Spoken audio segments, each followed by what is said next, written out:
40% ታላቅ ቅናሽ በመሃል ሳር ቤት በ64200 ብር የካሬ ዋጋ ቴምር ፕሮፐርቲስ የመኖሪያ አፓርትመንት ቤቶችን እየሸጠ ይገኛል። አሊያም ደግሞ በ10% ቅድመ ክፍያ በተክለ ሃይማኖት ሊሴና አያት በተለያዩ የካሬ አማራጮችና ዋጋ ይዞላችሁ መጥቷል። እንዲሁም በተጨማሪ በ900 ሺህ ብር ቅድመ ክፍያ የንግድ ሱቆችን በመሃል ፓርሳ እየሸጠ ይገኛል። ለበለጠ መረጃ ከስር ባለው ስልክ ይደውሉልን። ቴምር ፕሮፐርቲስ። አዋዜና ሙዚቃ ከሰማይ የመጣሽ የእግዚአብሔር ስጦታ የኑሮ ደጋፊ የመንፈስ ያለኝታ ስሜት የምትሰጪ የሆነች መድኃኒት ሙዚቃ ነሽ እኮ ለሰው አብነት። ሙዚቃ በአዋዜ ልዩ። ጤና ይስጥልኝ። ይህ ሙዚቃ በአዋዜ ልዩ ዝግጅታችን ነው። እንደ ወትሮ አሁንም ተገናኝተናል። ከሞላ ጎደል በየቀኑ ነው ልናቀርብላችሁ እየሞከርን ያለ ነው። ምን ያህል እንደወደዳችሁት ከእናንተ ምላሽ የምናየው ነው። በመላው ዓለም የምትገኙ ዛሬ በተለይ አድርጌ የምጠራት ኖርዌይ ናት። ዳንኤል ብዙ ሀገሮችን ስትጠሩ ምነው ኖርዌይ በማለት አንድ አድማጭ የወቅሰን ስለነበረ ኖርዌይ ኦስሎ የምታዳምጡን ሰላምታችን ይድረሳችሁ። በመላው ዓለም ለምትገኙ እዚህ በሀገራችን ጭምር ሰላምታችን እናቀርባለን። ዳንኤል እንደምናመሻ አለም። እንግዲህ የኛ ፕሮግራም ይዘት ለአድማጮቻችን እያደር ግልጽ ነው ብዬ አስባለሁ። ያው በእርግጥ ከኛ ስሜት ጋር በተያያዘ ነው የምናቀርበው እና እኛ የምናተኩረው የዛ ዘፈን ላይ ነው። አንዳንድ ዘፈኖች የራሳቸው የተለየ ባህሪ ያላቸው እና ያንን የተለየ ባህሪ የተለየ ተመስጦ ወደ አድማጩ ለማጋባት ነው የምንሰራው። ያው ታዲያ በእግረ መንገድ ብዙ ነገሮችን አብረን እናነሳለን። ስለ ዘፋኙም እናነሳለን። ከሙዚቃው ታሪክ ጋር በተጎዳኘ አብረው ሊቀርቡ የሚችሉ ገጠመኞች፣ ታሪኮች ካሉ እናነሳለን ማለት ነው። ለዛሬ ይገርማል እንግዲህ በዚህ የተነሳ ዘፈኖችን አንዱ መንገዴ በማስታወስ ነው። በህሊናዬ ውስጥ ከማውቃቸው ከመሰጡኝ ዘፈኖች ይሄኛው በማለት ነው የማየው። አንዳንድ ጊዜ ደግሞ ለተወሰኑ ሰዓታት የተለያዩ ሙዚቃዎችን ለተወሰነ ሴኮንድ በመስማት የማደርገው ነው። ዛሬ ምን ጭንቅላት ላይ እንደመጣ ብነግርህ ትገረማለህ። እንደምታውቀው አረጋኸኝ ወራሽ በሀገራችን ከታወቁ ከተወደዱ አሁንም ድረስ ሙያቸውን በተለይ በመድረክ ላይ ከዛ በፊት ደግሞ የተለያዩ ሀገሮች በመድረክ በኮንሰርት አሁን ደግሞ በናይት ክለቦች በመስጠት ይገኛል።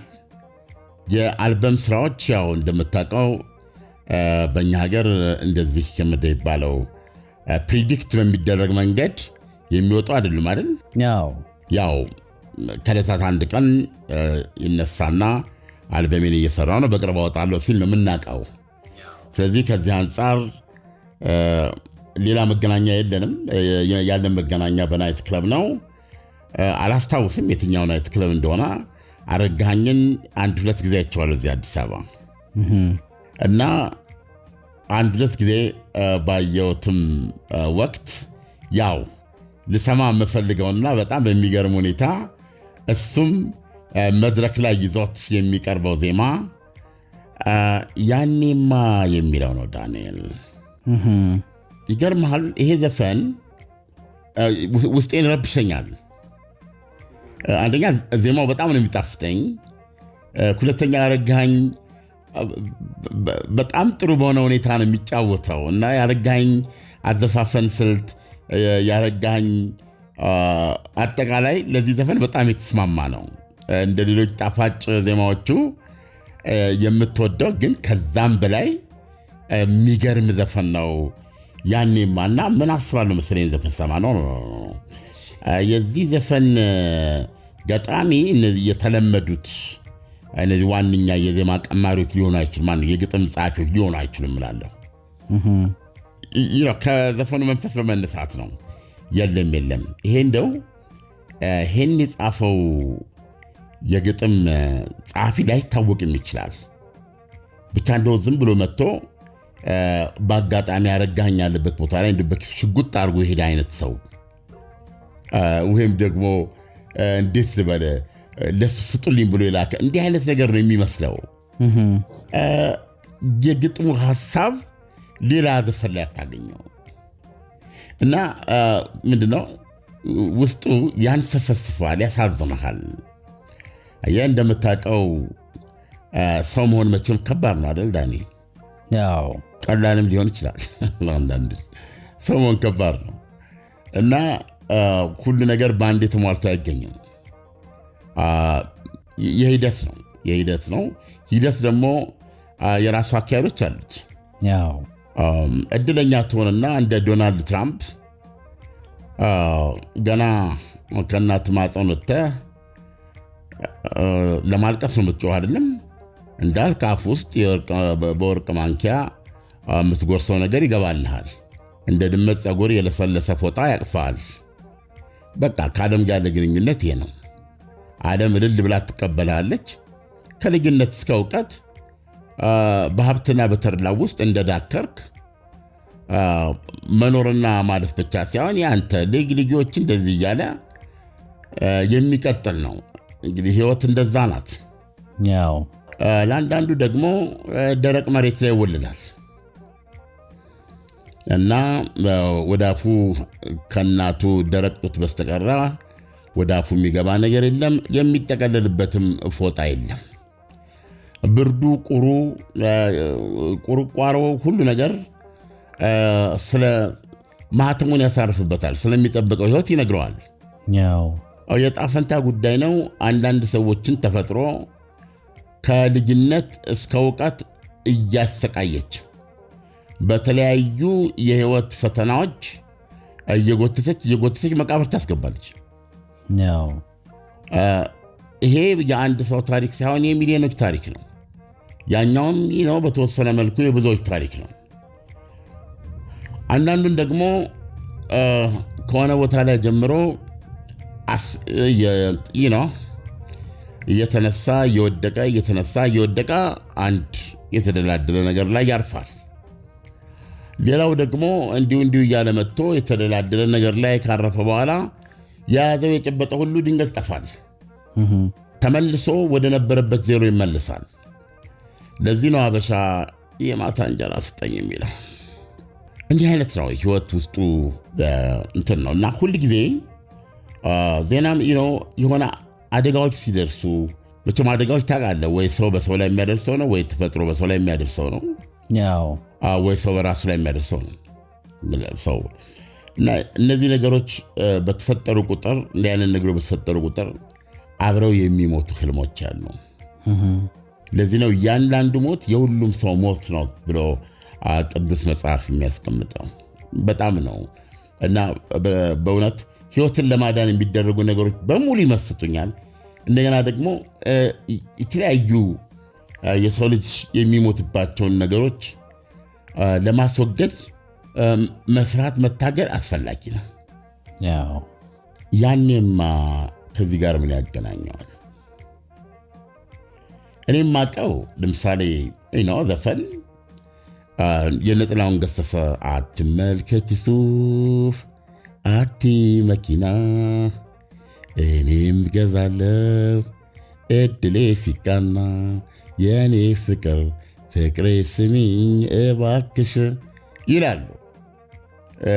ያው በፍቅር ውስጥ መቼም ወንዶች የሆነች የህይወት መቋሚያ ምርኩስ ካልያዝን የተሻለ የያዘው መኪና ያሽከረከረው ሱፍ የለበሰው በህይወት ትልልፍ ውስጥ አንዳንዶች የያዙትን ለእንዲህ አይነት ሰው ያጣሉ አይደለም? ያው እና እንደው ዘዴ ፍቅር ቁልፍ ቢሆንም ብዙ ጊዜ ኑሮ ይበልጣል።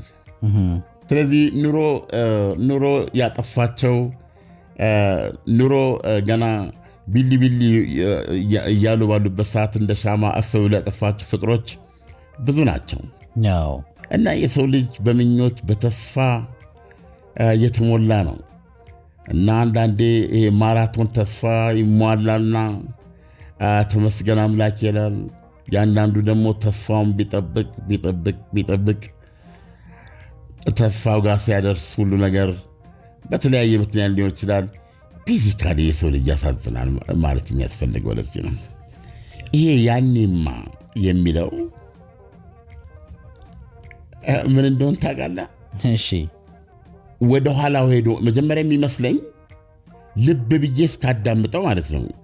ያው የተለመደው ያኔማ እንትን ባልኩኝ ጊዜ በነበረኝ ጊዜ ወይም እንዲህ በነበርን ጊዜ እንደዚህ አልነበርሽም፣ ያኔ እንዲማስል አይንን ለእንቅልፍ እንኳ አትጨፍን፣ ትሞትብኛለህ፣ ድምፅህን አሰማኝ፣ የት ነው ያለው፣ አታምሽ፣ እንቅፋት እንዳይመታ የኔ ፍቅር የኔ ሕይወት ትይኝ ነበር። ከማጣቴ ጋር አንቺንም አጣሁሽ።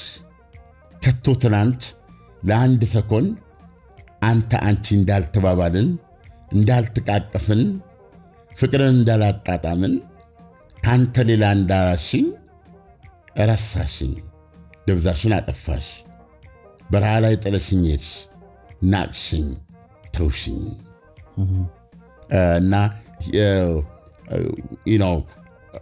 ሀብታም ተከትለሽ ሄድሽ፣ ሕይወትሽን ምቾትሽን መረጥሽ። እንዲህ አለ። ይሄ የተለመደ ነው። ከዚህ ውስጥ ታውቃለህ አንተ? በፍጹም አላቅም። የለም ይሄ የተለመደ ክሊሼ ነው። የተለመደ የሚባል ነገር ነው። ያው በብዙ ዘፈኖች ላይ በተለያየ አቀራረብ ይገለጻል። ያው ያኔማ ግን ይሄኛው የአረጋኸኝ ምንድን ነው መሰለህ? እሺ ከእጁ እየወጣች ነው እና የራሷን ከሱ ጋር ያላትን የፍቅር ግንኙነት ትታለች እና መተዋ ደግሞ እሱ ካለበት ሁኔታ የተነሳ ከማጣቱ የተነሳ እንደሆነ እና ይህም ከፍተኛ ህመም የፈጠረበት ጸሐፊ ነው። ምንድን የሚለው?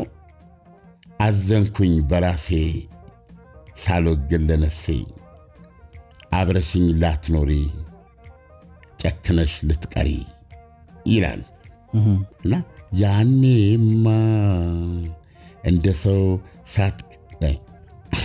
ያኔማ እንደ ሰው ስትቀርብኝ ሲሞላልኝማ፣ ያኔማ ተስፋዬ ሲፈካ ሲነጋልኝማ።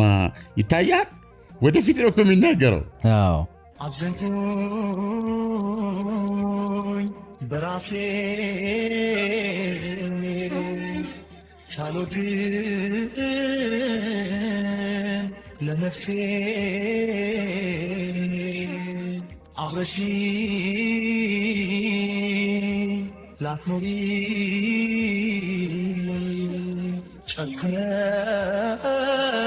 ጨክነሽ ልትቀሪ። ያኔ የምትለው ያኔማ እንዲህ በነበርኩ ጊዜ፣ በጤናዬ በነበርኩ ጊዜ፣ ጉልበታም በነበርኩ ጊዜ፣ ገንዘቡን በአራት አቅጣጫ አስገባው በነበረ ጊዜ፣ አውቶሞቢል ቀያይር በነበረበት ሰዓት፣ ያኔ ጤናዬ እንደዚህ በሆነበት፣ ውበቴ እንዲህ በነበረበት። ይሄ የተለመደ ነው። የትኛውም በአማርኛም በእንግሊዝ የተለያዩ ዘፈኖች ላይ ይህ የምታገኘው ነገር ነው። ይሄ የሚናገረው ግን ወደፊት ነው። ተስፋውን ነው የሚናገረው። ሆዱ ውስጥ የሰነቀውን ተስፋ ነው የሚነግር። ለዛች ቀን የሚኖረው እና ያኔማ ፈላጊ በስቶ በአይን ስታይማ፣ ያኔማ ጉብዝናሽ ይለካል ከተያየንማ ነው የሚያት። ይህ በሌላ አቀራረብ ቀን አለኝ፣ የኔም ቀን ይመጣል፣ እንደዚህ እንደሆንኩ አልቀርም፣ እነሳለሁ። ያን ጊዜ ስነሳ እንደዚህ ሆናለሁ። ዛሬ ትተሽኝ ለመሄድ፣ ዛሬ ከኔ ለመራቅና እኔን ለመተው ምክንያት የሆነሽ እነዚህ ነገሮች ስለሌሉኝ ነው። ህይወት ስለጣለችኝ ነው። ነገ ህይወት ታነሳኛለች የሚል ባህሪ ያለው በጣም የሚገርም ነው።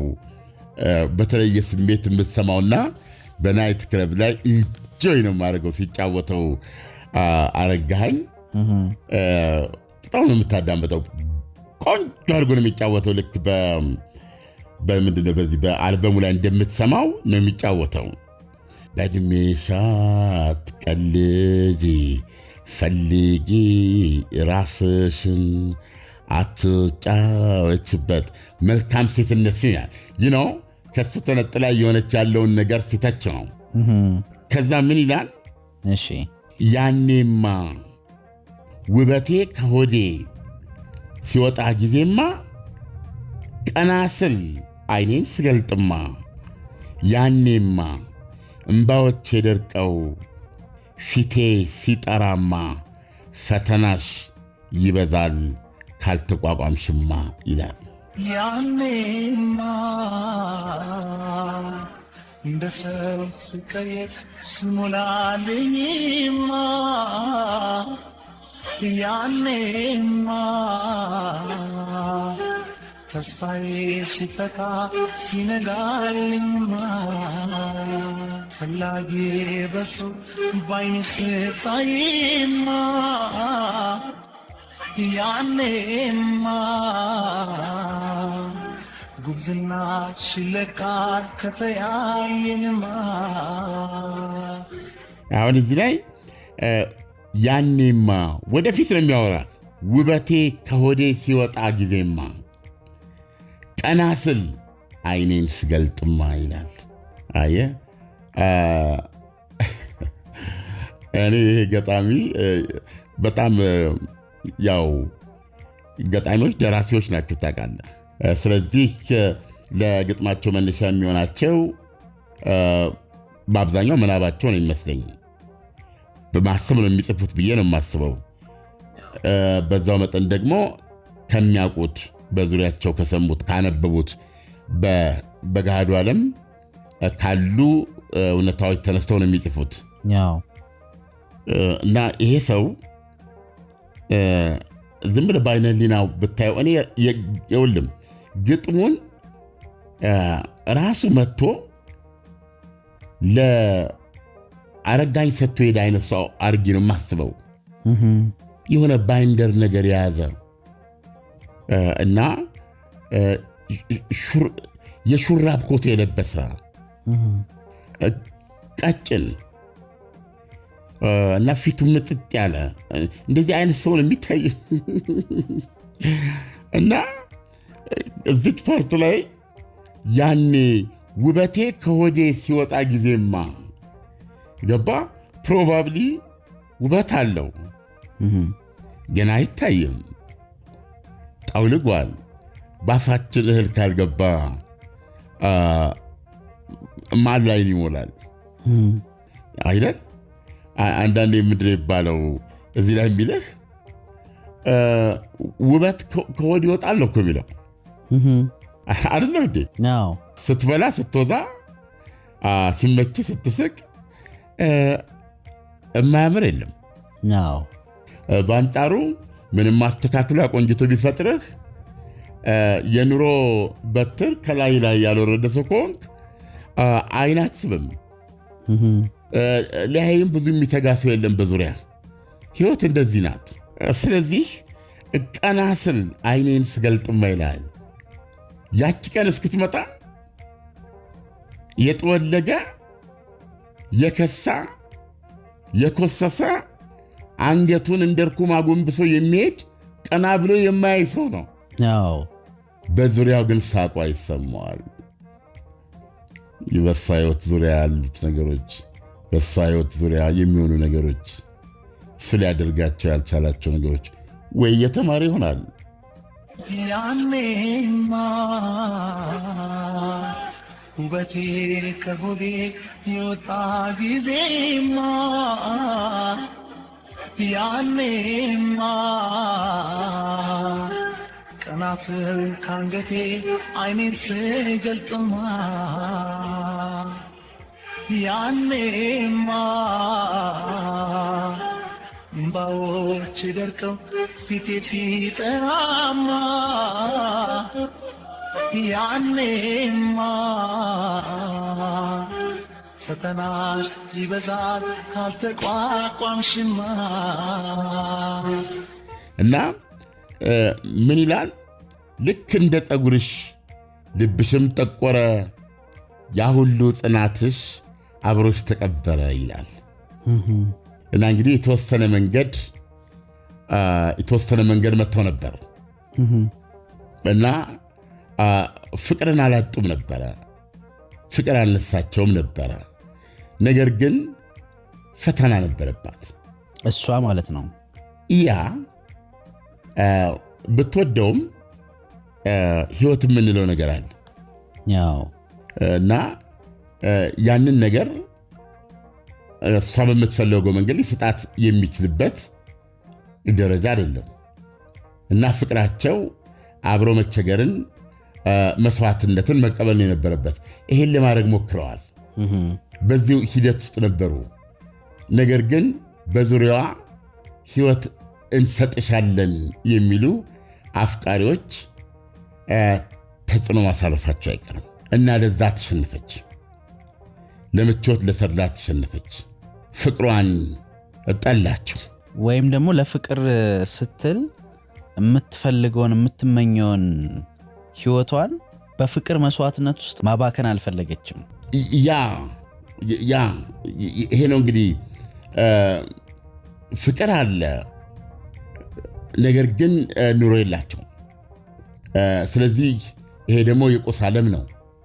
ዙሪያ ገባ ደግሞ የራሷ አመለካከት አለው እና ብዙ ፈተናዎች አለባት አንዲት ሴት እና በጋራ በጽናት አልፈን አብረን እንደርስ ነበር እዛ። ግን አንቺ ጽናትሽን አጣሽ፣ ከወዲሁ ተረታሽ። ስለዚህም ፍቅርሽን ትተሽ ኑሮን መርጠሽ ሄድሽ ነው እኮ የሚላት። ልክ እንደ ፀጉሮችሽ ልብሽም ጠቆረ፣ ያ ሁሉ ጽናትሽ አብሮ ተቀበረ። አየህ፣ ያ ጽናት የተሸነፈች እና ከዓይኑ እየራቀች ነው ያለችው። ያው አሁን በአጠገቧም በዙሪያም የሚገኝበት ሁኔታ የለም። ግን ያኔማ ይላታል። አየህ፣ ያኔማ ይላታል። ያኔ ነገ ወደፊት እዛ ቦታ ይደርሳል እሱ ተስፋው ገባ። ያው እዛ ቦታ ሲደርስ ታሪኩ ይለወጣል። እዛ ቦታ ሲደርስ ቀና ብሎ ይታያል። ውበቱ ይወጣል፣ ግርማው ይናኛል፣ ያጣውን ያገኛል። እሱም የሆነ ቦታ ላይ ቆሞ ይታያል። ያን ጊዜ ነው የሚያት ገባ። ያን ጊዜ ወደ እኔ ይሄ በጣም ስሜትን የሚነካ ነው። ለምሳሌ ዳኒ፣ እያንዳንዱ ሰው ምን ይባላል? አነባበቡን ካወቅ ይባላል። እያንዳንዱ ሰው ራሱን የቻለ ቮሊዩም ነው ይባላል። እያንዳንዱ ሰው ቁጭ ብለህ ስላላናገርከው ተጠግተህ ህይወቱን ስላልተጋራው ካልሆነ ራሱን የቻለ መጽሐፍ ነው። ብዙ ነገሮች ያሉት ነው እና ሰው ተስፋ እኮ ነው። በዚህ ሚሊዮን ሰዎች ሁሉ የሚፍለከለክ በውስጣቸው በልባቸው ልብ ውስጥ ተስፋቸውን ሰንቀው ነው የሚሉት። ሁሉም ወደዛ ወደ ተስፋው ነው ዚግዛግ የሚመታው። እዛች የተስፋው ኮረብታ ላይ ለመድረስ ነው። እዛች የተስፋው ከፍታ ላይ ለመድረስ ነው። ግን የህይወት ነገር ሆኖ የሚደርሱ አሉ፣ የማይደርሱ አሉ። እና ይህ የኔማ የሚለው ዜማ ያንተን አስተያየት ልስማና ለሁለተኛ ወደ መረጥኩት የህብስት ጥሩነህ ዜማ አልፋለሁ። እንዴት አገኘው የኔማን? የሚገርም አገላለጽ ማለት አንተ ስታስረዳኝ ሞር ተረድቼዋለሁ። በእርግጥ ከዚህ በፊት ዘፈኑን እንደዚህ በጥልቀት ሰምቼው አላቅም፣ ሙሉውን እንደዚህ ሰምቼው አላቅም። ሙዚቃውን አጋጣሚ እንዲህ በሬዲዮ ሲተላለፍ እንዲህ የኔማ የምትለው ዜማ እሷን ፓርት ነው ማስታውሰው። ግን አለም መጨረሻው ሙዚቃው ምንድነው ማለት ኦሬዲ ሄደሽ ማለት ነው ልጅቷ በትዝታ ነው ያለው ማለት ነው። ያ እዛ ላይ ነው የምንሰማው። እና አሁን እኔ ናይት ክለብ ባየሁት አጋጣሚ ቤቱ ነው የሚጥለቀለቀው። ይገርማል። ለምን የሆነ ነገራችን ሁሉንም ሰው ይነካል። ሁሉንም ሰው ይነካል። ሁላችንም ምን ይላሉ እንግዲህ ሁላችንም ራቁታችን ነው የተወለድነው የምንለው ነገር አለ። ያው ግን ሪያሊቲ የሚባል ነገር አለ አይደለም? ያው ምናልባት ብዙ እንዲህ አይነት ነገሮችን ይመስጡኛል። 11ኛ ክፍል ተማሪ ያለሁ እሺ ድሮ ራሳቸው መምህር ሆኑና ወይም ምንድነው የሚባለው ኮተቤ መምህራን ኮሌጅ ተማሪ ሆኑና ወደ መመረቂያቸው ላይ ነው ይመስለኛል። ምን አስተማሪ ነበር የሚባሉት? ትሬኒንግ ቲቸር ተብለው በየትምህርት ቤቱ ለተወሰነ ሳምንታት ለማስተማር ይላካሉ። እና እኛ ጋር እኛን ሊያስተምረን የመጣው ልጅ ከፍ ያለ ሰው ነው። የትሬኒንግ መምህር ነው። የምንድን ይባሉ ያው ከመመረቃቸው በፊት የሚያደርጉት ነው። እና በጣም ነው ማዝነው ዳንኤል። ፈልጌ ኢንተርኔት ላይ ፈልጌ አጥቼዋለሁ። የሆነ መጽሐፍ ላይ በሾርት ስቶሪነት የት ላገኘው አንድ ነገር ግን አስታውሳ አንድ ታሪክ ያነብልናል። እሺ ድርሰቱ የማን እንደሆነ አላውቅም። እና ምንድነው የሚለው ርዕሱ የከፋው አባት ደብዳቤ ነው የሚለው። እና ምንድነው አንዲት እናት ይታመማሉ። እሺ እና ልጃቸው ወደ ቤት እየመጣ ያያቸው አይደለም። አባትየው ደግሞ ያው ብዙዎች አባቶቻችን ወይ ሹፌሮች ናቸው ወይ ወታደሮች ናቸው ወይም ጡረታ የወጡ ስለዚህም የጥበቃ ስራ የሚሰሩ ናቸው ወይ እንግዲህ አለ የተለያየ ነገር ያው እና እኚህ አባት ታሪኩ ላይ እንደማስታውሰው ትንሽ ጡረተኛ ኑሮ ጫን ያላቸው ሰው ናቸው። እና እናት እባክህ ልጄን ጥራልኝ፣ ልጄን አይኔ ልየው፣ ልጄ እኔ እናቱ እንዲህ መሆኔን ቢያውቅ ኖሮ ልጄ አንድ ደቂቃ አይቆይም እና ለልጄ ንገርልኝ፣ ልጄን ናፍቆኛል ይሏቸዋል። እሺ እኚህም አባት ይህንን መልእክት ለመንገር ወደ ልጃቸው ቤት ይሄዳሉ። የልጃቸው ቤት ማለት እንግዲህ በዛ በታሪኩ ላይ የታፈረ የብረት በር ያለው በግንብ የታጠረ ቤት ውስጥ ነው የሚኖረው። ያው የትዳር ጓደኛው የምትሆነው አንዲት ልጅ አለች። እሺ እና እዛ ነው የሚኖረው።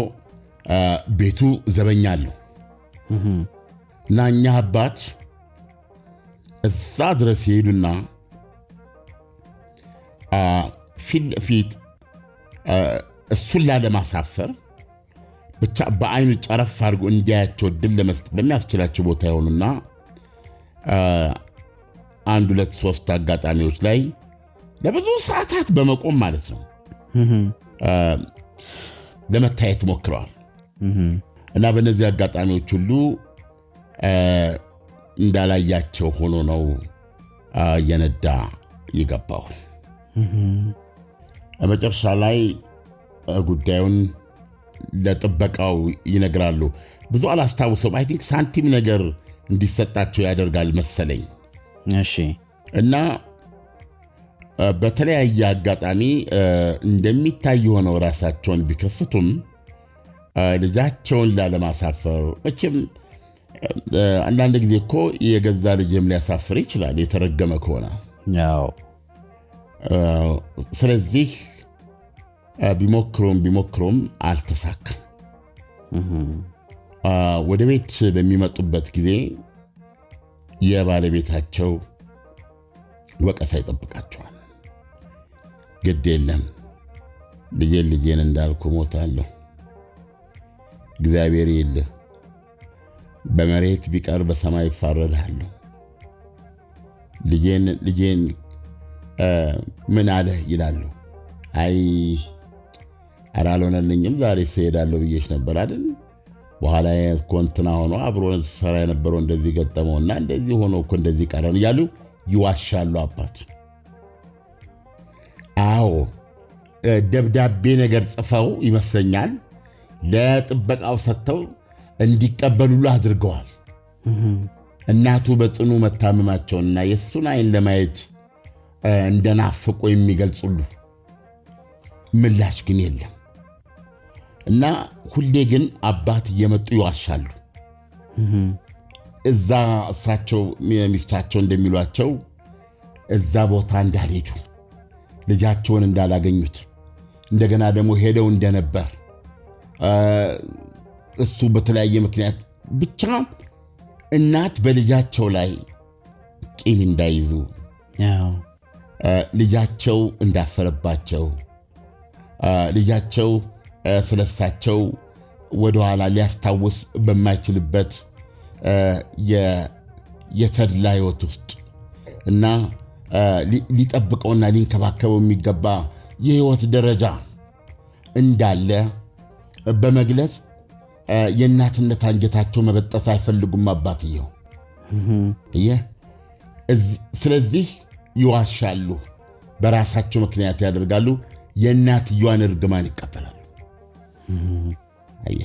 በዛ በኩል እንዴት አንጀታቸው እንደሚበጠስ አስብ። በዚህ በኩል ደግሞ እየደከሙ የመጡ ሚስታቸው፣ ህይወታቸው፣ እሳቸው ማለት ናቸው። ስንቱን ርቀት መጥተዋል ይህን ልጅ ለዚህ ለማድረስ እና እየደረሰ ያለው ነገር ሁለቱም ላይ ቢሆንም እናትየዋን ሚስታቸውን ፊት ለፊት ከሚጠብቃቸው ሞት በተጨማሪ ሌላ የሞት ሊያሰሟቸው አይፈልጉም። ስለዚህ እናትየዋ እንዳቄሙ ሞቱ በባላቸው። ልጄን እንዳላገኘው፣ ልጄ መጥቶ እንዳያየኝ ግንብ ሆኖ በናፍቆትና በስስት እያነባው እንድሞት አደረገኝ ብለው ባላቸውን እያወገዙ አለፉ እና ተቀበሩ። መቼም ታውቀዋለህ ባህላችን በቁም እያለህ ገና ለገና ሊጠይቀኝ ነው በሚል መንገድ የሚቀይር አለ። ዳኒ፣ በነገራችን ላይ በድሃና በሀብታም መካከል ያለውን ነገር ታውቃለህ? ካነበብኩት ነው የምነግርህ። እሺ፣ ለምንድን ነው የዓለም ችግር የማይፈታው? ለምንድን ነው የዓለም ችግር የሆነ መንገድ የማይዘው ተብሎ ለሚመጣው ጥያቄ ዋናው ምክንያት መሰለ። እሺ፣ በድሃና በሀብታም መካከል የማይሻሻል ሚስ አንደርስታንዲንግ አለ፣ አለመግባባት። ገብቶሃል? ማጣት ያጣ ሰው፣ ድሃ ሰው የመኖር አቅም የሌለው ማለት ነው። ለዕለት ጉርስ የሚፍጨረጨር የታረዘ አምሮትና ፍላጎቶቹን ረስቶ ከዕለት ዕለት ለመረማመድ እህልዋ በቀን አንዴ እንኳ አግኝቶ ለመኖር የሚጣጣር ማለት ነው ድሃ። ድሃ ማለት እንደዚህ ነው። ሀብታምስ ይሄ በየቀኑ የምንሰራው ነው። ዛሬ በመኪና ነው የምንሄደው። እኔን ይጨምራል ዳንኤል አይደል? በእግሬ የሄድኩበት ጊዜ ይበልጣል። በመኪናችን እየሄድን ሙዚቃ እየሰማን ውስጥ ያለውን አየር ሙቀቱን ለመቆጣጠር የሆነ ነገር እያደረግን ፕሮባብሊ የምንሄደው ደግሞ የምሳ ቀጠሮ ይዘን ወይም ሰው ምሳ ልንጋብዝ ወይ ደግሞ ዛሬ የት እንብላ እባክህ እንደው አሳምሮ የነበረ ይሄ ቀረሹ የት ነው የምናገኘው ወይም ለምን እንትን ሆቴል አትጋብዘኝም እስቲ ዛሬ ተባብለህ ወይም ለምን ከአዲስ አበባ ማት ነገር ይትባባላል እና ወደዛ ነው እየሄድክ ያለው ሙዚቃ እየሰማ መንገድ ላይ የሚያቋርጡትን ሰዎች እንኳን በህግ የሚገባቸውን መብት ለመጠበቅ ትግስት ታጣና እላያቸው ላይ ትነዳል ራሳቸውን እንዲያድኑ ዘለው እስኪወጡ ድረስ ማለት ነው። አይ እንደዚህ ነው ሚስ አንደርስታንዲንግ። ሲለምኑ አትሰጥም ገብቶሃል? ሲለምኑ ትሰለቻለህ። አለመስጠት መሰለ የሚያናድድህ ትሳደባለህ። ወይም የሆነ ስልክ ይዘህ እንዴ ምን መሆንሽ ነው የለም እንዳታረጊው እሱን የኔ ወጪ ነው ብዬሻለሁ እሱ ምን በወጣሽ እያልኩን አለ ስልክ የምታወራው አንተ እና ልጇን እንደዚህ ይዛ እጇን እንድታረግብሃለች ይህ ብላ አንዳንዴ እጁ ሁሉ ሊሰነዝር ይሄዳል። ያቺ ልጇን የያዘች እናት ግን ፕሮባብሊ እህል ባፏ ከዞረ 30 ሰዓት አልፎ ሊሆን ይችላል። ስልኩን ስለምታቋርጥ ነው። ይሄ ሚስ አንደርስታንዲንግ ቋሚ ነው። የህይወትን የተፈጥሮ ድራማ አሳዛኝነት ትራጀዲን እንዲቀጥል የሚያደርገው ነገር ይሄ ነው። ሀብታምና ድሃ አይግባቡም። አየህ እድገትና ብልጽግና የሚመጣው ይሄ መግባባት ያለበት ቦታ ነው። እና ልጃቸው ሌላ ቦታ ነው። ያንዲት ቆንጆ ልቧን የማረከ የሞላው ባለተድላ ሰው ነው። እሱን ባንቀልባዝለው በእግራቸው መሃል አስቀምጠው ካካ እንዲያደርግ ያደረጉ እናት አሁን አፍሮባቸዋል። የደረሰበትን ከፍታ ያለበትን ብልጭልጭ የሚያጠፉ ስለሆኑበት የነተበ ኮት ደርበው የገረጣ ፊት ይዘው እዛ በመኪናው መስታወት የሚታዩትና ምንድነው እዚህ ሰፈር ደግሞ እንደው ኬት ነው የሚመጡት? አንዳንድ እኮ ይሄ አካባቢ እኮ ደስ ቢል ያስፈማ ብላ ልትል ትችላለች። እሷ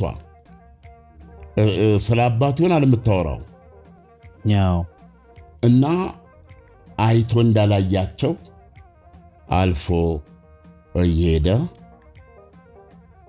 እሳቸው ይህንን ለባለቤታቸው አይነግሩም ነበረ ዳኒ። መጨረሻ ላይ ሞቱ። እኛ እናት ልጄን እንዳሉ ሳያዩት ሞቱ።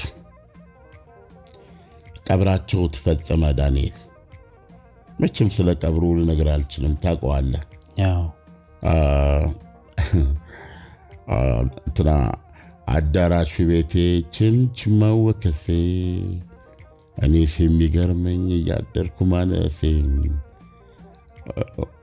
ተሾመ አንድ ዘፈን አለው፣ ሁለት ወንድማማቾች ያ ታላቅ ወንድም እንደዚህ ያጣና ያ ታናሽ ወንድሙን እባክህ እናት ልጅ እንደዚህ አድርገኝ ብሎ ይለውና ያ ታናሽ ወንድምም እባክህ ታላቄ ላንተ የሚሆን ሳንቲም ምን የለኝምና እንደዚህ ብሎ ይለውና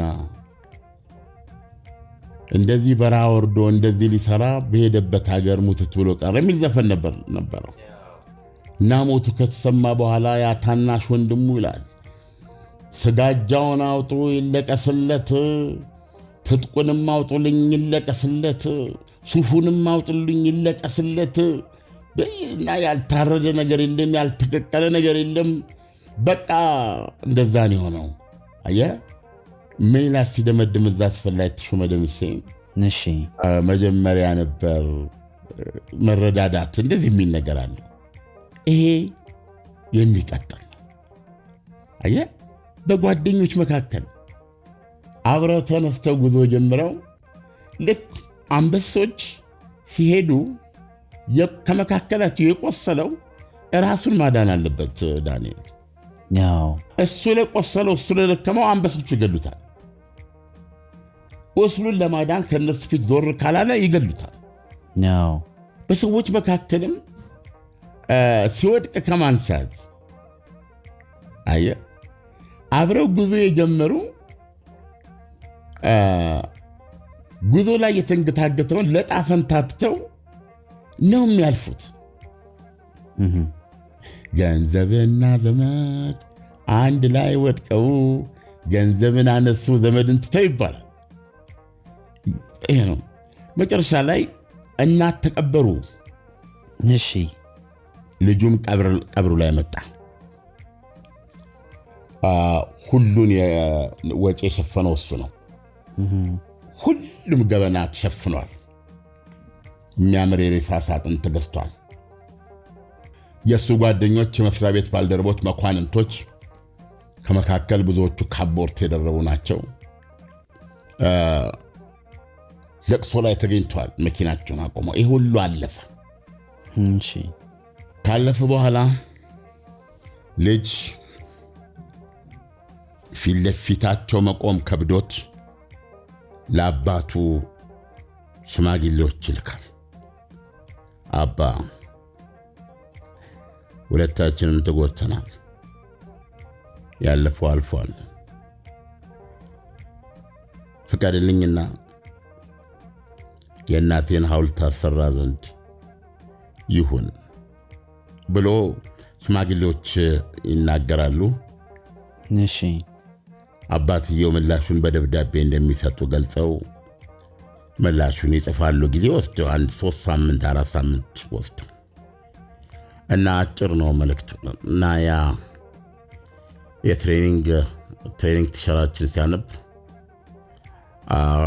ማልቀሴን አስታውሳለሁ በጣም ነው ያለቀስኩት እኔ ብቻ ሳልሆን ክፍል ውስጥ ያለነው በሙሉ አለቀስን እሺ ያ ninja እሱ ሾርት ስቶሪ ነገር ማርጎን ያነበበልን ግን አንዳንድ ጊዜ የምታዳምጥበት እድሜ ሁኔታ ይወስነዋል እኔ አሁን ምናልባት መልሶ በትሼ ባገኘው አይነት የዛን ያለ ይሰማኝ ይችላል እና እሳቸው ሲመልሱ ምንድን ነው ያሉት የምወድህ የማከብርህ ክፉንም አልመኝ ደስታን ሁሌ መጸልይልህ አባት ነኝ ትናንትም ዛሬም እስከ መጨረሻው የምወድህ የማፈቅርህ ልጄ ነህ አባት ነኝ ልጄ ያቀረብክልኝን ጥያቄ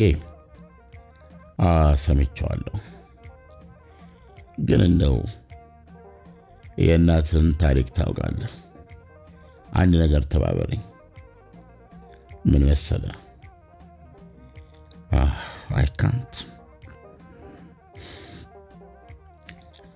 እኔ ብዙ እድሜ አይቀረኝም የአቅም ጉዳይ ብቻ ሳይሆን የዕለት ፍላጎቴም ታለምን ተከትሎ መሄድ ብዙ አልቆይም እከተላታለሁ እስከዚያው ድረስ መቃብሯን አየዋለሁ አንድም ነገር ዝር እንዳይል እኔ አለው እኔ ጠብቋል በህይወት እያለሁ እላዩ ላይ ድንጋይ እንዲቀመጥ አልፈቅድም ልጄ በጭራሽ አልፈቅድልህ ትንሽ ከታገስክ እሷ ወደች በስገባ ያኔ ሁሉን ነገር ማድረግ ትችላለህ አክባሪ አባት የሚል ደብዳቤ ነው የጻፈለት የከፉ አባት ደብዳቤ ማለት ነው ይህንን የምነግርህ ህይወት ውስብስብ ነውና ማንኛውም ዘፈን እንደሚያስደስተኝ እንደሚያስነከንከኝ እንደሚያስጨፍረኝ ሁሉ በዚህ መጠንም ይጎዳኛል እና እዚህን ምሳሌ ያመጣውልህ የሰው ልጅ ህይወት እንዴት ይሄው በቃ ይሄ ሁሌ የሚደጋገም ነው እና ይሄ አፍቃሪ ያኔማ እያለ የዘፈነው እዚህ ቦታ ውስጥ ቆሞ ነው። እዚህ መጎዳት ውስጥ እዚህ እንደ ሰው አለመቆጠር ውስጥ እዚህ መታለፍ ውስጥ እዚህ ውስጥ ቆሞ ነው። እዚህ ውስጥ ቆሞ እዛ ነው የሚያው ያኔማ ነው የሚላት። አሁን ምንም ሊላት አይችልም። it's not about የአንድ ወንድና የአንድ ሴት እንደዚህ ነው ህይወት። በድሜሻ ቀልጂ ፈልጊው ራስን አትጫ ወጪበት መልካም ፍናት በድሜሻ ቀልጂ ፈልጊው ራስን ያኔማ ውበቴ ከሆዴ ሲወጣ ጊዜማ ቀና ስል ዓይኔን ስገልጥማ ያኔማ እንባዎቼ ደርቀው ፊቴ ሲጠራማ ፈተናሽ ይበዛል ካልተቋቋምሽኝማ ነው የሚለው እና ለዚች ቀን ነው የሚኖረው ዳኒ። ህይወት አንድ ቀን ናት፣ ግን አለመድረስም አለ። ብዙ ተስፋዎች ተስፋ እንደሆኑ ይሞታሉ። ብዙ ተስፋዎች ራሳቸውን ይከፍታሉ። ምናልባት አንዳንድ ሰው ስሜታዊ ይሆንና ሴት ልጅ ዘፈኗን ይሄን አይደለም በአጋጣሚ አሁን በቀደም እስካሁን የሴቶችን ሳቀርብ የቆየሁት አይደል አስቴር አወቀ። ከአስቴር አወቀ በኋላ ያቺ ቲንከር እኔ ቲንከር ነው የምላት ዘፋኝ ብቻ አይደለችም። ሚካያ ኃይሉ ቢገርም ነው የእሷም ግጥም። እሷ የሆነ ፕላስ የሆነ ነገር አላት። ሪሊ ኢንቴሌክቹዋልም ናት እና ደረጀ በነገራችን ላይ መቼም እጁ ላይ የሌለ ማቴሪያል የለም። ደረጀ ኃይሌ ለካ ከሱ ጋር አብረን ሰርተናል። ስለሷ ትንሽ አውርተናል እና ትንሽ ጠለቅ ብሎ ያውቅ ነበር እና በመደበኛ ህይወቷም እንደዚህ ነች አለምናል። እንደውም እንዳንተ ነች አለኝ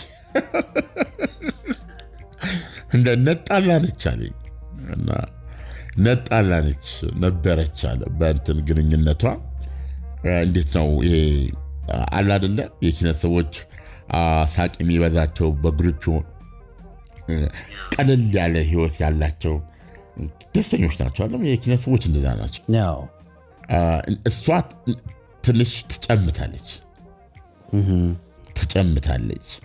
አለባበሷ ራሱ የራሷ ነው ያለ ነበር የሚነገር ከዛ ከሚነግሩት ነው እና እንደውም ምን አለኝ የደበበ ሰይፉ ግጥም አለች አለኝ። የደበበ ሰይፉ የዩኒቨርሲቲ መንበር የነበሩ ሰው ናቸው እና በጣም በስነ ጽሁፍ የሚታወቁ ማለት ናቸው።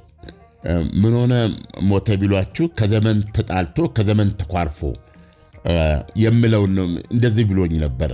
ኖ ያቺ ልጅ ይህን ግጥም ሊወጣላት አይችልም። ምክንያቱም ይሄ ሌላ ትርጉም አለው። የደበበ ሰይፉ ይህን ጻፈበት ኮንቴክስት ሰፊ ነው እና እንዳለውም ደበበ ሰይፉ በሙያው ሰፊ ቦታ ሰፊ ኃላፊነት ይዞ የኖረበት ጊዜ አለ። ከዛ በኋላ ደግሞ የምትረሳበት ጊዜ አለ። ሰው ከዚህ አንጻር ነው በማለት ጠየቅኩት እና በዚህ ተሳሳቅ። ለማንኛውም ስላለ እዛ ላይ እኛ ያለው አድማጮች ይሰሙታል። እሷ ልጅ ዜማውን አውጥታ ግጥሙን ጽፋ የግጥሙን ሀሳብ የለም ብያለሁ የከሌ ዘፈንን ይመስላል አትለውም እና እንዳልኩህ የአብቄለሽ ልጅ ማን ነበር ኤልያስ እና የሰሩት ነው። ዓለም አንተና ደረጃ ኃይሌ እንደ ስለሚካያ የሰራችሁት ፕሮግራም ነበርና ትወኗ ራሱ የሚገርም ነው ማለት እስቲ እንደው ትንሽ ሰምተነው እንመለስ ናግባ ብዙ ሰዓት አያቆይህም እና ታዲያ ምግብ ሳይበላ የትስ ቢሆን ይከዳል ምን ነው ልጄ ፈጣን ብዬ ልስራለት ብዬ እኮ ነው እጄ እኮ ንጹህ ነው አየ ልጅ ነገር አይታስብም በጣም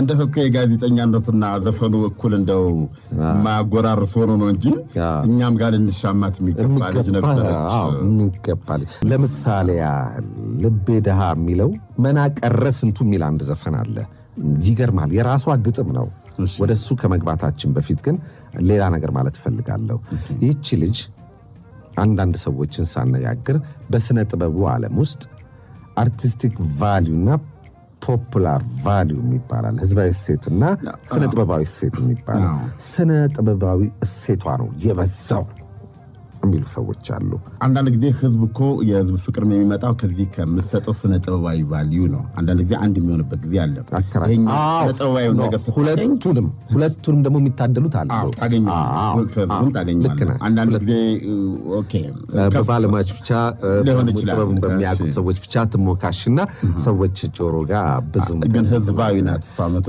ማለት ይችላለሁ ጓደኛዬ ሚካያ በኃይሉን ሲያጠቃልላት በደበበ ሰይፉ ስንኝ ነው የሚቋጥራት ለምንም ሞተ ቢሉ ንገሩ ለሁሉ ሳትደብቁ ከቶ ከዘመን ተቋርፎ ከዘመን ተጣልቶ ያስኬዳሉ ያላሰም የከሷ ጋር ምናልባት በነገራችን ላይ የባህሪ እንግዲህ ባህሪዋ አንደኛ የመጣችበት ቦታ ለየት ያለ ነው ወደ አርቲስቶች ስትመጣ አርቲስቶች እኮ ነፃ ናቸው አርቲስቶች በጣም የነቀቁን ልዕልና አላቸው እንደዚህ ገብቷል እንደዛ ስትሆን ምናልባት የሷን ወደ አይን አፋርነት ወደ ሸሸግ ማለት ባህሪ ያላት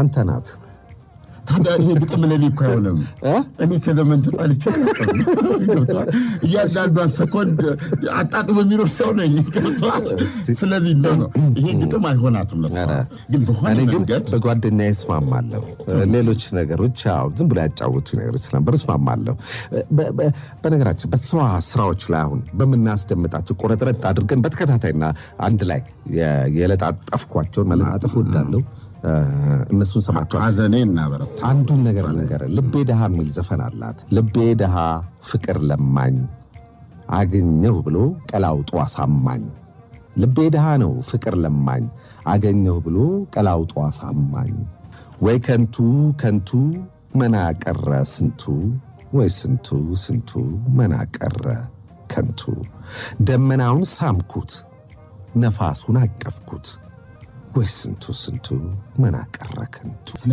ነቲንግነስ ነው ስለ ባዶነት ነው ስለ ምንም ነገር እና ለምን እዚች ልጅ በነገራችን ላይ ግጥሙ የራሷ ነው ራሷን አዜማ ቲንከርናት እቺ አሳቢ ልጅ ነው አባባል ገባ ምናልባት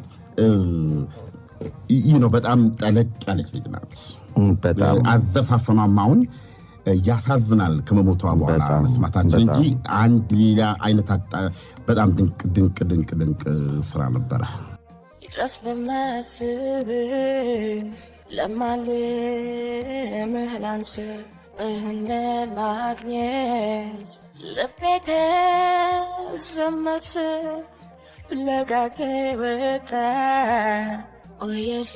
የዘነበት ቤት ነህ ያለው ጥራሩ ወዳንስ በጣም መደመጥ አለባት በቃ መጣጣም አለባት እና ልጅቷ በጣም ማቹርድ የሆነች ልጅ ነች አንደኛ መምህር የነበረች ነች አይ ቲንክ የቤት ልጅ ነች ብዬ ነው አሁን የማስበው ወደኋላ እና የቤት ልጅ ነች ነገር ግን ይሄ ውስጧ ያለ የኪነ ጥበብ ጥማቷ አደባባይ አውጥቷታል እና ግራ ግብት ነው ሌላት የሚችለው አደባባዩን አውቀዋለሁ እኔም የአደባባይ ሰው ነኝ እና በጣም የተወሳሰበ ነገር አለው እና ብዙ ተንገላታለች አሁን እንደምሰማው ስራዋን ይዞ ለመውጣት ስራዋን ለማብቃት ብዙ ውጣ ውረድ አልፋለች እና እነዛ ነገሮች ተደምረው መመርት የነበረች ነች እና በብዙ መንገድ ስታያት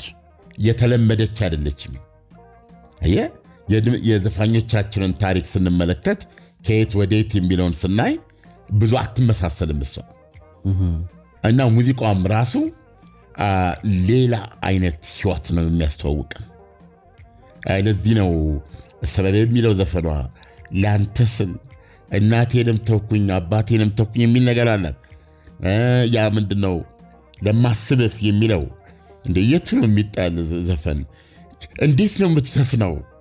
ድምጿ እንዴት ኩልል ያለ እንዴት እርጋታ እንዴት ነው ኤልያስ የተከተላት በሙዚቃው ወስማው በጣም ነው የረካሁት። በጣም በቃ ሱስ ሆነብኝ። ይህን ሰሞን ገብተዋል። ልጄ እንኳ ራሷ ታስወጣኛለች። ህፃን የ6 ዓመት 5 ዓመት ታስወጣኛለች። የራሷ የምትሰማ አባቴ የሚል እንትን አላት። አስወጥታ ለማስገባት ሁለታችን እንጣላለን። ከንቱን ውስጥ ምንድን ነው የሚባለው ይሄ ብሉቱዝ። ስለዚህ እኔ ይሄን ለመስማት ብሉቱዝ አውጣልኝ ትላለች። የእናቷን ተቀብላ እዛ ውስጥ ለመግባት ማለት ነው። እና በእውነት ነው የምነግርህ እና በጣም እርግጠኛ ነኝ ይህን ፕሮግራም ስናቀርበው እንደዚህ በሌሊት ስንነጋገር ዝም ብለን አይደለም አይደል? እያዳመጡት ያሉት በጣም ጥቂት ሰዎች ሊሆኑ ይችላሉ። እሷ ለም ኢምፖርታንቱ ግን ሰዎች እድል ይሰጡታል፣ ድጋሚ ይሰሙታል፣ ያጣጥሙታል በሚል ነው እና ስለ ሴቶች ያ ሁሉ የሴቶች ታሪክ ነው ልል ነው። በእነዚህ የሴት ዘፋኞቻችን ውስጥ የሰማናቸው ነገሮች ምን ያህል አፍቃሪ መሆናቸውን ያየነው አይደል እንዴ? ስለዚህ አሁን ሁሉም ነገር ወንድም ጋር ሴትም ጋር እኩል አለ እና አሁን ደግሞ ወደዚህ ስንገባ የአረጋኝ ወራሽን እናገኛለን። አንድ ሁለት ጊዜ አረጋኝን ሄጄ ያየሁት በታምንም ሌሎችም ዘፈኖች አሉ። ይሄን እስኪ ዘፈን ነው እና ደስ ይለኛል። ተደስቼ ነው መጣው ማታ እና ሌሎች አረጋኝ ወራሻውንም እየሰራ ነው ይሄንን። ስለዚህ ያለበት ናይት ክለብ ፈልጋችሁ በዚህ ስሜት ስሙ። አዲስ አበባ ያላችሁ ማለት ነው።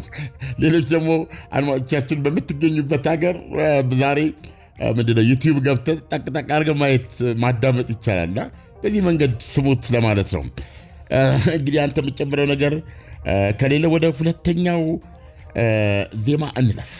እሺ ያው የሰውየው ታሪክ የእውነተኛ ታሪክም ይመስለኛል። አለም እንደዚህ አይነት ታሪኮች በጣም ብዙ ያሉ ይመስለኛል። በተለይ ኢትዮጵያ ውስጥ ብዙ ታሪኮች አሉ። ያው ቀጥታ የአባትና የልጅ እንኳን ባይሆን በወንድምና እህት በዘመዶች ብዙ ነገር በፍቅረኛ ብዙ ነገር ያለ ይመስለኛል።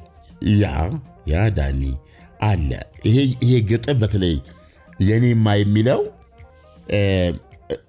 ልብ አድርግ። አሁን እኮ የዚህ ግጥም ደራሲ ያለው እኮ በይፋ ግን እኔ የሚመስለኝ ነው። እኔ አሁን ዘፈኑን ስሰማ የሚመጣብኝ ስሜት በቃ አንዱ አየህ ጻፍ አድርጎ ዝም ብሎ ጥሎለት እንደሄደ ልክ ከዛ አረጋኝ አይቶት እንደተመሰጠና እንደሰራው ከዛ በኋላ አይቶት እንዳያቅም ምናልባት ፈልጎት ሁሉ የሆነ ገንዘብ ሊሰጠው እንደዚህ አስበው እንኳን ያገኘው መልሶ ሊያገኘው ያልቻለ አይነት ሰው አርጌ እንዲህ አይነት ነገር ይመጣብኛል። ሁለተኛው ዜማ የማመሰለ ዳኒ። እሺ የህብስት ጥሩናለ ህብስት በጣም ወዳት ድምፃዊ ናት። ድምጿን ወደዋለሁ።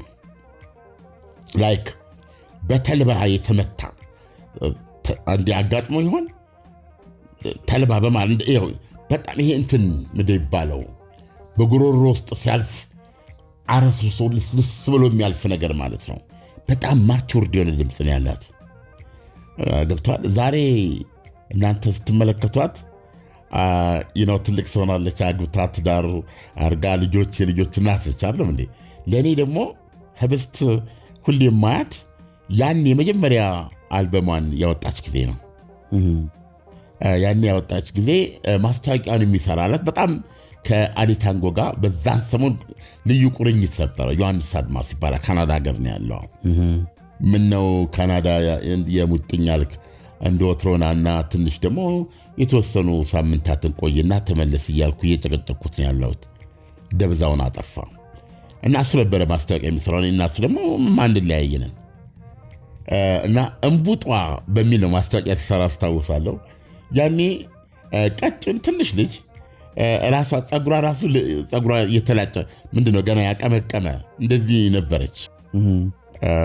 በጣም ልጅ ነበረች ያኔ እና አሊታንጎ ነው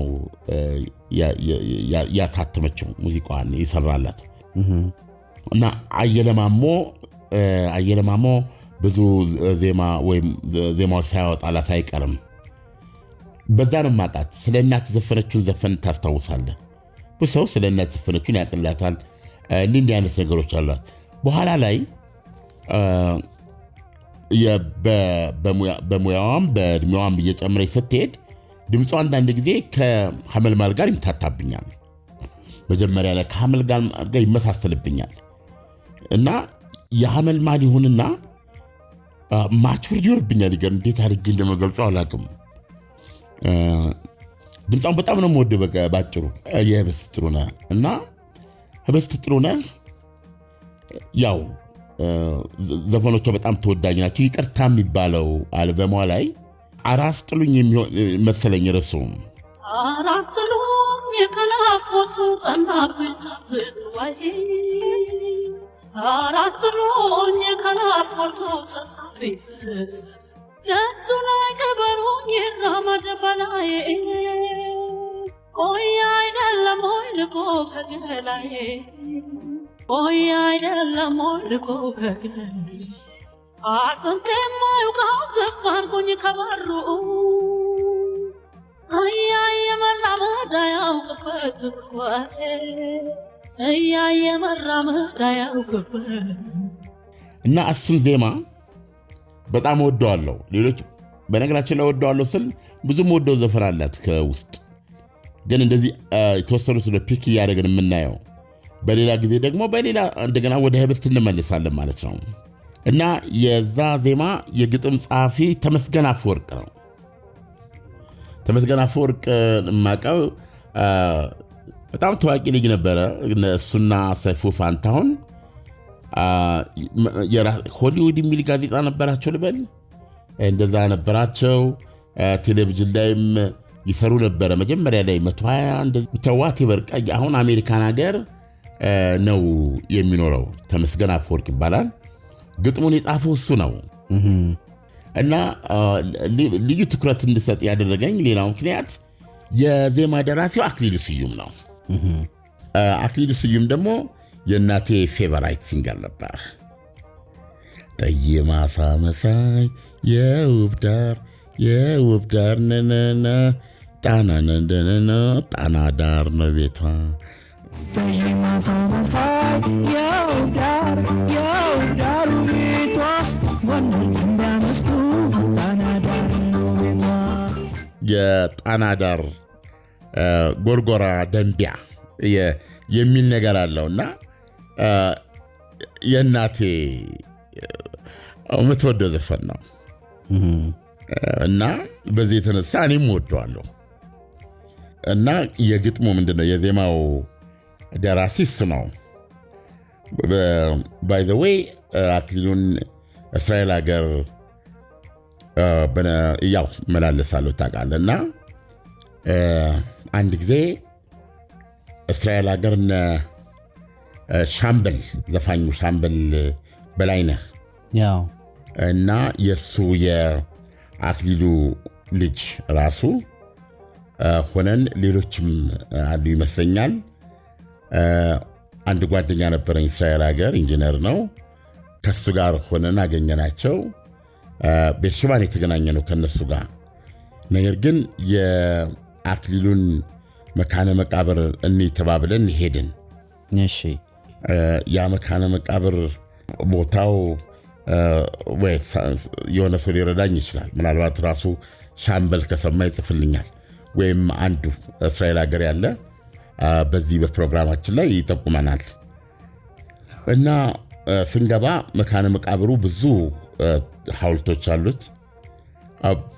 አንድ 40 ደቂቃ 50 ደቂቃ ፈጀብን ፈልገን ለማግኘት ማለት ነው።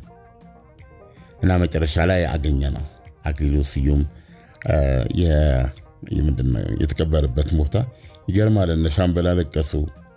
በጣም ቡቡ ናቸው። በጣም ነው የገረመኝ። ቆይቷል እሱ እንትን ካለ ከዚህ ዓለም ከተለየ ሊያለቀሱለት እና በዚህ አስታውሳለሁ ልልህ ነው። እና እናንተ ታሪኩን ደግሞ ሰማ ስለ አክሊሉ ትንሽ በህይወት በጥሩ ሁኔታ አልያዘችውም ያሉ አንድ የሚያውቁት ሰው ሲናገሩ ሰምቼ ነበር። እና መቼም ትዳር ህይወት ነው። ሰዎች ትዳር የሚይዙት አብረው ዞሮ ሁሉ ነገር ብቸኝነትን ሰው ብቻውን መሆን አይችልም አይደል? እና ህይወትን ለመጋራት ነው። ህይወትን ለመጋራት ብለው የገቡበት ትዳር አቅማቸው፣ ጉልበታቸው፣ ገንዘባቸው በነበረ ጊዜ ይጻናና ወደ መጨረሻ ላይ እየፈረሰ ነው እያየነ ያለ ነውና ሰዎች ተከርተው ወይም በሌላ ብዙ ነገሮች ተፈጥሮ እንትን ይላሉ፣ ሰዎች ይወድቃሉ። እንደዚህ አይነት ነገር አለ እና ይሄ ነገር ከአንዴም ሁለቴ ደርሶበታል እያሉ ነው የሚናገሩት። እና በህይወት አጋጣሚዎች ውስጥ አክሊሉ ይሄ ስላልገጠመው እንዲህ አይነት ነገሮች ስለገጠሙት በአስመራ የኖረ ሰው ነው፣ አዲስ አበባ፣ ጎንደር፣ መጨረሻ ላይ እስራኤል እና ዘፈኖቹ በሙሉ ብትሰማቸው በሐዘን የተሞሉ ናቸው ብለው ሲናገሩ ሰምቻለሁኝ አንድ ዩቲዩብ ላይ። ዜማውን የዜማው ደራሲ እሱ ነው እና አራስ ጥሉኝ የሚለው ማለት ነው። ደጁ ላይ ቅበሩኝ ይራመድ በላይ ቆያ አይደለም ጭርቆ ከበላይ አጥንቴም አይውጋው ዝቅ አርጉኝ ከበሩ እያየ መራመድ አያውቅበት እግሩ ትላለች። ደጁ ላይ ቅበሩኝ ይራመድ በላይ ቆያ አይደለም ርቆ ከገላይ ቆያ አይደለም ርቆ ከገላይ አጥንቴም አይውጋው ዝቅ አርጉኝ ከበሩ እያየ መራመድ አያውቅበት እያየ መራመድ አያውቅበት። አሁን እንደዚህ ሁለቱን ያመጣሁበት ምክንያት ቅድም እንደነገርኩ ያኔማ እያለ የሴት ጓደኛውን ነው አይደለም በሶቱን የሚገልጸው። ያው ሴቶች ደግሞ የዛን ያህል አፍቃሪዎች ናቸው ወይም እነሱን ስላገኘን ነው አይደል እንደምናገባው በመጨረሻ እንደዛ ነው የሚመስለኝ። እና እዚህ ላይ ደግሞ ምንድን ነው የምትለው? ደጁ ላይ ቀበሩኝ ይራመድ በላይ ቆያ አይደለም ወይ ርቆ ከገላይ አጥንቴም አይውጋው ዝቅ አርጉኝ ከበሩ እያየ መራመድ አያውቅበት እግሩ። አሁን እዚህ ጋር አጥንቴም አይውጋው ዝቅ አርጉኝ ከበሩ የሚለውን ስታይ እስከምን ደረጃ እንደምታስብለት ታውቃለህ? ይታያል። በጣም ፓወርፉል ግጥም ነው። እነዚህ ናቸው ብዙ ታላላቅ ቤተሰቦች የፈጠሩት። እንደነዚህ አይነት ዜማዎች ናቸው ብዙ በውስጡ ሃርሞኒ ያለው ቤተሰብ የፈጠሩት። እንደነዚህ ያሉ ዜማዎች ናቸው ልጆች አድገው ተወልደው ተምረው ተመርቀው አግብተው ወልደው ከብደው የተሳካ ቤተሰባዊ። ምክንያቱም በውስጡ በችግር ጊዜ መሳቅ፣ በደስታ ጊዜ ደግሞ ትሁት መሆንን፣ ባለ ጊዜ ትሁት መሆንን፣ ባጣ ጊዜ ደስተኛ መሆንን እንድትማርበት የፍቅርን መስዋዕትነት እንደ ታላቅ ጸጋ ቆጥረህ እንድትራመድ የሚያስችሉ ናቸው እኮ እነዚህ። በጣም ሰው ላይ ተጽዕኖ ማድረስ ይችላሉና የአንድ ወንድ የተሟላ ህይወት ነው ከተባለ እኔ በእውነት ለሴት ልጅ ያለው ርህራሄና ፍቅር ነው ብዬ ነው የማስበው። ይህን ስለ አለኝ ማለት ያለ ምን ነገርኩ። እኔ ወሬኛ ነኝ፣ የተግባር ሰው አይደለም። ዳኒ ገብቷል። ሐሳቤን ነው የምነግርህ። እኔ ለሴት ልጅ ፍቅር፣ ክብር ያለው ትዕግስት ያለው እና በእኔ ሁን ብሎ አንገቱን ደፍቶ የሚሄድ ለሁሉ ነገር ራሱን ተጠያቂ አድርጎ እስከ መጨረሻው የሚሄድ ወንድ ነው ብዬ ነው የማምነው። ከቻለ ጉዳቶችን ሁሉ ቢቀበል ደስ ይለኛል። እኔ እዛ ውስጥ ነው ሙሉ ሰውነት አለ ብዬ የማስበው። ከቻልክ ከፈቀደልህ ነው እምልህ፣ ከቻልክ ማለት ነው። ስለዚህ ምንድነው የምትለው? ደጁ ላይ ቀበሩኝ ይራመድ በላይ ቆየ አይደለም ወይ ርቆህ ገላይ አጥንቴ አይውጋው ዝቅ አርጉኝ ከበሩ እያየ መራመድ ያውቅበት እግሩ እስቲል ለሱ እንትን ያላትን የሚያመለክት ነው። ተለያይቶ መኖር አስተምረኝ ዘዴ መራ ብለህ አትመክረኝ አትነሳ ፍቅር እስኪያስችለኝ ብቻ ማፍቀር እኔን ተው ገደለኝ ስሞትህ ጭካኔ ያበድረኝ በሞቴ መቁረጥ አስተምረኝ ስሞትህ ጭካኔ ያበድረኝ በሞቴ መቁረጥ አስተምረኝ። እንዲህ ያለች ግጥሞቹ በጣም በየመስመሩ ከሷ አዘፋፈን ጋር ከዜማው እንግዲህ ያው አክሊሉን እያሰብክ ማለት ነው ትመጣና ይሄ ዘፈን በጣም የተወደደ ነው። በነገራችን ላይ በጣም የተጨበጨበለትና ብዙ የተወራለት ነው። ተለያይቶ መኖር አስተምረኝ ዘዴ መላ ካለ አጠንክረኝ አንተ የቻልክበት እስኪያስችለኝ ብቻ ማፍቀር እኔን ተው ገደለኝ ስሞትልህ ጭካኔ ያበድረኝ በሞቴ መቁረጥ አስተምረኝ ይላል። ነው እዚህ ውስጥ ብዙ ስሜቶች አሉ እና እነዚህ ሁለት ዘፈኖች ዛሬ ለአዋዜ ልዩ የዘፈን ምርጫ ዝግጅታችን የመረጥኳቸውና ይሄን ያህል ነው። ዳኒ በሚቀጥለው ደግሞ ሌላ ሰፋ ባለመልኩ ይዘንላቸው የምንቀርባቸው ዘፋኞች ይኖራሉ። ምናልባት ፍንጭ ልስጥህ? ደስ ይለኛል። ቴዎድሮስ ታደሰ ነው በጣም እንግዲህ ዘፈኖቹን ታውቃለህ እና በሱ የቴዎድሮስ ዘፈኖችን እንደው አንድ ሁለት በጣም የሚያስጡኝ ዘፈኖች አሉና እነሱን አንስቼ ከታምራት ጋር ስንነጋገርበት ነበርና ሰርካለም የሚለውን ዜማ ታምራት አነሳው። እኔ አሁን ለምሳሌ ከቴዲ ዘፈኖች የትኛው ይመጣላል ብትለኝ በስፋት ነው የቴዲ ይዘን የምንመጣው። በነገራችን ላይ አድማጮች ለሳቅ ለፈገግታ እዚህ ምን ጎደለሽ የሚላለው በጣም ነው የሚጎዳኝ እሱ ዘፈን እና እኔ ቶሎ መጣልኝ እሱ ነው።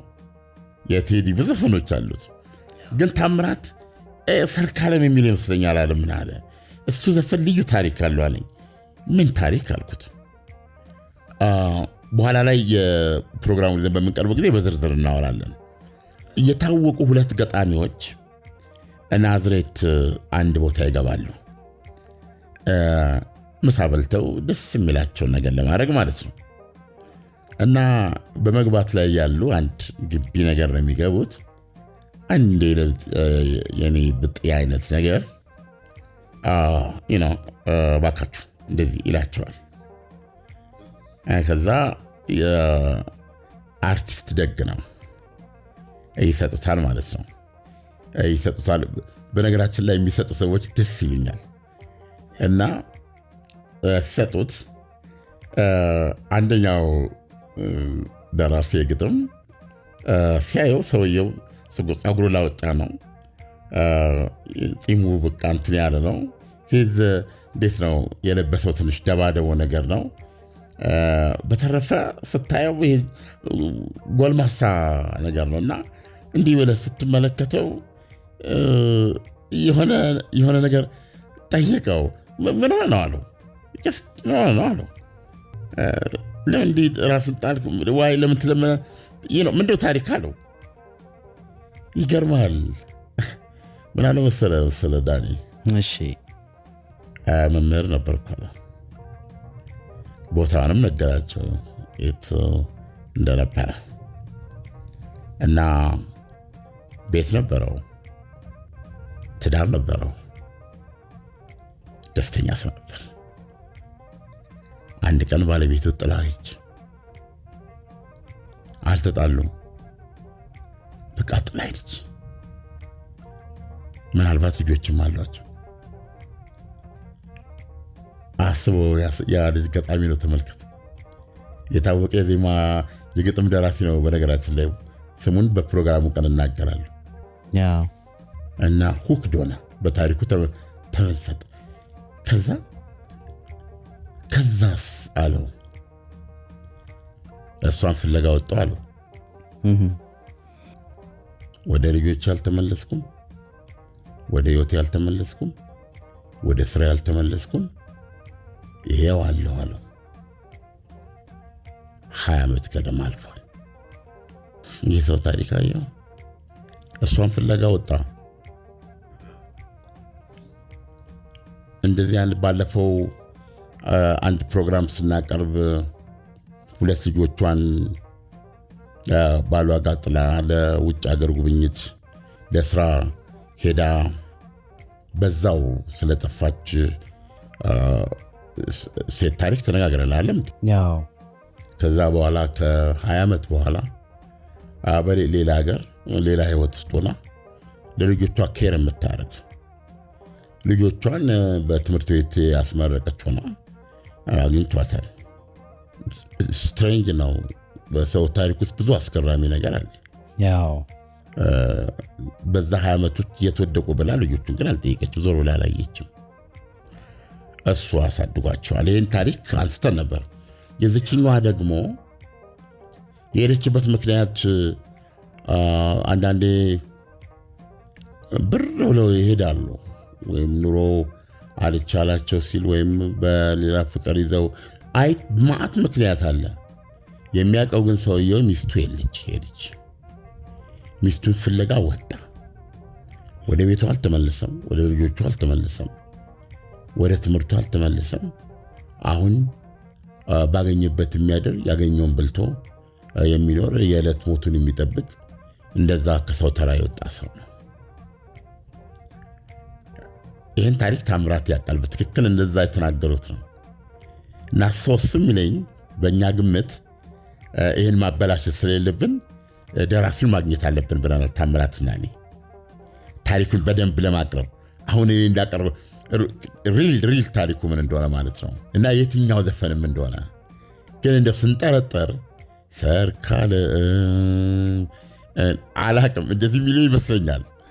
ስለዚህ ቀጣዩ ዝግጅታችን እሱ ስለሚሆን ከወዲሁ ተሰናድተው ይጠብቁን ለማለት ነው። አድማጮቻችን አብራችሁን ስለቆያችሁ እናመሰግናለን።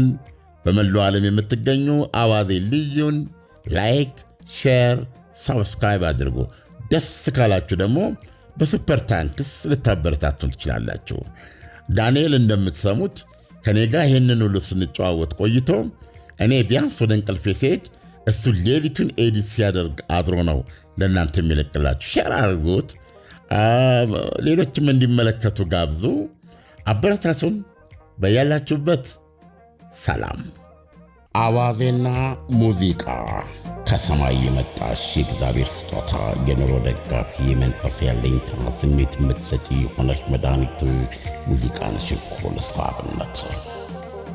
ሙዚቃ በአዋዜ ልዩ 40% ታላቅ ቅናሽ በመሃል ሳር ቤት በ64200 ብር የካሬ ዋጋ ቴምር ፕሮፐርቲስ የመኖሪያ አፓርትመንት ቤቶችን እየሸጠ ይገኛል። አሊያም ደግሞ በ10% ቅድመ ክፍያ በተክለ ሃይማኖት ሊሴና አያት በተለያዩ የካሬ አማራጮችና ዋጋ ይዞላችሁ መጥቷል። እንዲሁም በተጨማሪ በ900 ሺህ ብር ቅድመ ክፍያ የንግድ ሱቆችን በመሃል ፓርሳ እየሸጠ ይገኛል። ለበለጠ መረጃ ከስር ባለው ስልክ ይደውሉልን። ቴምር ፕሮፐርቲስ